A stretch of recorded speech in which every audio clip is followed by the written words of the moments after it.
Well, hello, this is Farrell Yoakum with Discipline That Reaches and Teaches. Wanting to spend a few minutes with my most favorite people in the whole world, classroom teachers. I admire what you do, and there's a lot of people who don't understand and they don't get it, but I do. I've been there.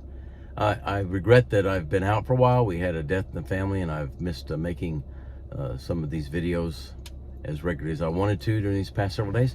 But I wanted to talk to y'all today. I would suspect that in most places, the year is about a fourth of the way over, a little more, a little less, I suppose. And you've had an opportunity to evaluate how well is your plan working, your classroom order plan, your classroom management plan, your expectations of your students and the way that they behave and in the way they do their work. Just overall, are you satisfied with it, or do you need to make some changes? I subscribe to a publication called Smart Classroom Management. It's a great one, and I hope that you would subscribe to it. It's free, and it's got a lot of great things, and it comes out every week. And they talked to Michael Linson talked in there about starting over, and I talk about that off my training. I'm not sure where I got it. I may have got it from him. I don't recall, but it doesn't matter. It is something you can do, and so I urge you to review in your own mind what you think, and not to be afraid to approach your students and to tell them you regret that maybe you haven't accomplished what you wanted to in the way of holding students accountable or whatever. Don't ever go out in there blaming them. Blame yourself, and then take responsibility for that and regroup. I thought today I might motivate you in that regard by reading to you some statements that came from students several years ago when I was working with the school down in the Raymondville, Texas district. And it was a middle school, and they were actually having they were just hired their 9th principal in 8 years at that school. And middle schools sometimes are known for being a little bit more difficult, but they were desperate to kind of get back in charge, and the new principal was very open to learning new things. And so I was hired to go down there and to try to help them, and I think we did a good job for them, and things turned around from what I understand. So I just want a couple of quotes that maybe will be useful, and we'll talk about them. But there were 4 quotes I want to give you. 3 were 7th grade and 1 was 8th grade students. But this student says, teacher, you know what frustrates all us students? It's sitting in a class that's out of control. People talk about things got nothing to do about class, passing notes around, people moving around, no respect for people, no code of behavior enforced. It's total chaos. This was a quote from a student. I like this one in particular because he said there's no code of behavior enforced. So I don't know if there was a code of behavior, but definitely if there was one, it wasn't being enforced.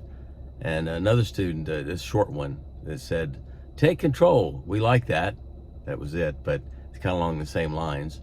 Another student says, we don't want you to give them your power, even though we might act like we do like it.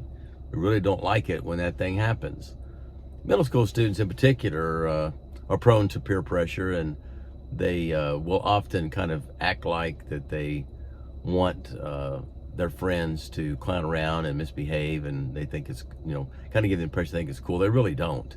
They want you to stop that. They want you to be in charge, and they want you to hold the students accountable for disrupting class. So don't fall for that. And don't be afraid of holding your students accountable. I think sometimes people are. They become fearful of holding students accountable. There's another one that said, those teachers spend time teaching us how to learn how to act, and they get respected. They don't do no disrespect to nobody. We learn there because they make us want to do good. They treat us fair, but they make us do our work, and they show us they want us to learn. So that was one. And they show us they want us to learn. They show us that. And how do they do that? By having high expectations, taking charge. And another one that said, we think good teachers control their classrooms and their students know what they can do. Their students know what they can do. They know what they can get away with and what they can't get away with. So it's your expectations. So be in charge. That's what I wanted to mention today. Be in charge of your students. And remember that what you're trying to do is help them to become the kind of person that they need to become. You have a huge responsibility in that. Every day you spend, in a school day, you spend more time with their children than the parents do, by and large. At least if they're moving through classes maybe you personally don't as a teacher, but as teachers we do. We have a great influence over them. We need to hold them accountable. We need to help them to know what is morally correct, what is ethical, what's the right thing to do. And sometimes we have special needs students that are a little harder, and we'll try to talk about some of them, but they are really more anomalies, and we can find ways to help you with those things as well. But I wanted today to just kind of bring it to your mind that it may be a time to reevaluate. If your things are going well for you, well, congratulations, and maybe you can help somebody else.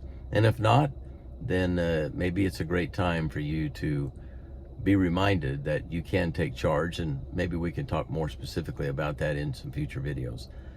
So if you like these videos, it would help me out a lot if you would just hit the thumbs up on it, and if you would subscribe to it, that would help me as well. I'm trying to get to 100 subscribers, and if you would share it with other people and ask them to subscribe, that would be great. I would appreciate that. So Farrell Yoakum with Discipline That Reaches and Teaches. Until next time, we'll see you then.